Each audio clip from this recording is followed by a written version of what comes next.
हम सबके प्रेरणा स्रोत लौह पुरुष सरदार पटेल की 150वीं जयंती हम मनाने वाले हैं।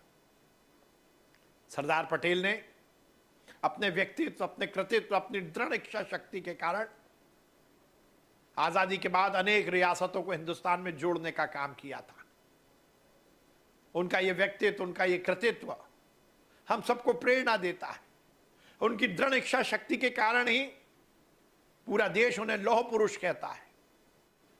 केंद्रीय खेल और युवा कल्याण विभाग ने निश्चित किया है कि सरदार पटेल की जयंती हम युवाओं को प्रेरणा देने के उद्देश्य के साथ मनाएंगे।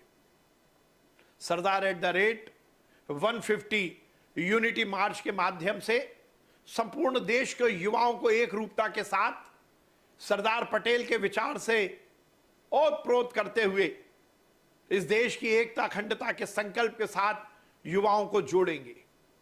हमारे देश के यशस्वी प्रधानमंत्री नरेंद्र मोदी जी ने भी सपना देखा है 2047 जब हिंदुस्तान अपनी आजादी के 100 वर्ष पूर्ण करेगा तो एक विकसित भारत हो, एक शक्तिशाली, एक वैभवशाली हिंदुस्तान का हम निर्माण करें।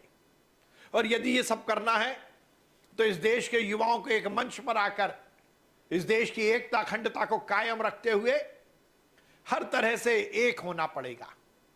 और इसीलिए सरदार पटेल की 150वीं जयंती पर अलग अलग स्तर पर कार्यक्रम आयोजित किए जा रहे हैं। जहां वाद विवाद प्रतियोगिता का आयोजन हो रहा है, निबंध प्रतियोगिता का आयोजन हो रहा है। आज के सोशल मीडिया के जमाने में प्रेरणा देने के लिए और देश की एकता अखंडता से ओतप्रोत विचार के साथ रील बनाकर उनकी प्रतियोगिता का आयोजन हो रहा है। यूनिटी मार्च के माध्यम से 31 अक्टूबर से 25 नवंबर तक संपूर्ण देश में हर जिले में अलग अलग स्तर पर पदयात्रा का आयोजन होगा। प्रदेश में भी हर जिले में 31 अक्टूबर से 25 नवंबर तक युवाओं की पदयात्रा सरदार @150 यूनिटी मार्च के माध्यम से की जाएगी।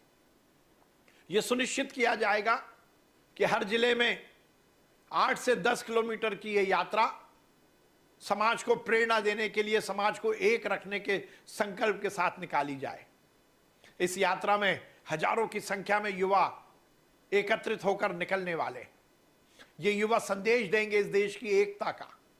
ये युवा संदेश देंगे स्वच्छ और स्वस्थ हिंदुस्तान के निर्माण का। ये युवा संकल्प देंगे नशा मुक्त हिंदुस्तान के निर्माण का। ये युवा संकल्प देंगे सरदार पटेल के उन विचारों का जिसके माध्यम से अखंड भारत की परिकल्पना उन्होंने की थी।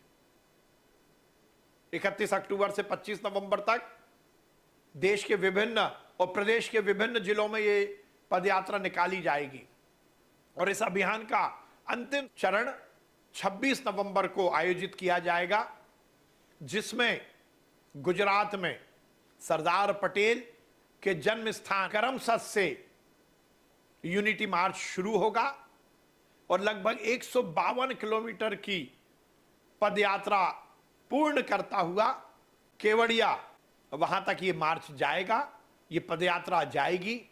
और इस पदयात्रा में पूरे देश के विभिन्न जिलों से चुने हुए 5-5 युवा शामिल होंगे।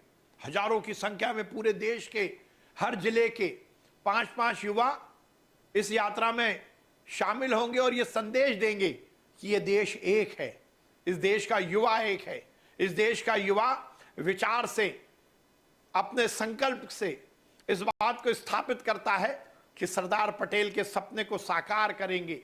अखंड भारत ये हमारी परिकल्पना है। इस देश की एकता अखंडता ये हमारा ध्येय है। इस देश के भविष्य का सुनहरा निर्धारण ये हमारा लक्ष्य है। इस संकल्प के साथ संपूर्ण देश के युवा इस पदयात्रा में शामिल होंगे। मध्य प्रदेश में भी पहले चरण में हमने 6 अक्टूबर से अलग अलग क्षेत्रों में युवाओं का रजिस्ट्रेशन शुरू कर दिया है। लाखों की संख्या में युवा इस संपूर्ण अभियान में शामिल होने वाले हैं। वाद विवाद प्रतियोगिता, निबंध लेखन, रील प्रतियोगिता में युवा हिस्सा लेंगे। द्वितीय चरण में, जो कि 31 अक्टूबर से 25 नवंबर तक आयोजित होगा, संपूर्ण प्रदेश के हर जिले में, हर लोकसभा क्षेत्र में पदयात्रा का आयोजन होगा। इसके लिए भी युवाओं का रजिस्ट्रेशन शुरू हो गया है। ये यात्रा 25 नवंबर तक संपूर्ण प्रदेश में पूर्ण होगी और फिर उसके बाद 26 नवंबर को जो गुजरात में सरदार पटेल की जन्म स्थान से लेकर पदयात्रा होनी है, उसमें भी प्रदेश के हर जिले के 5-5 युवा शामिल होंगे। ये संपूर्ण अभियान में हर युवा जुड़े, हर वर्ग का युवा जुड़े, संपूर्ण प्रदेश, संपूर्ण देश सरदार पटेलमय होकर देश की एकता अखंडता के लिए काम करे, यही हम सबका संकल्प है। ये संपूर्ण अभियान सरदार पटेल जी को समर्पित है और इस अभियान में हमारा पूरा प्रदेश शामिल होगा। संपूर्ण तैयारियां जोर शोर से चल रही हैं। ये 2 महीने सरदार पटेलमय, हिंदुस्तान की एकता अखंडता के संकल्प के साथ युवाओं को समर्पित होंगे। मैं सभी युवाओं को विशेष अनुरोध करता हूं कि आइए सरदार पटेल के प्रति कृतज्ञता ज्ञापित कीजिए। हमारे यशस्वी प्रधानमंत्री नरेंद्र मोदी जी के सपने को साकार करने का संकल्प लीजिए कि 2047 में यह हिंदुस्तान इस विश्व का सबसे शक्तिशाली राष्ट्र बने। मैं सभी युवाओं को अनुरोध करता हूं और खासकर हमारे मीडिया कि जो हमारे बंधु हैं उनको भी सादर अनुरोध करता हूं कि इस अभियान को पूरी तरह से आगे बढ़ाने का हम सबको सहयोग दें। हम सब मिलकर सरदार पटेल की 150वीं वर्षगांठ इस देश की एकता अखंडता और अखंड भारत के संकल्प के साथ मनाएंगे। बहुत बहुत धन्यवाद।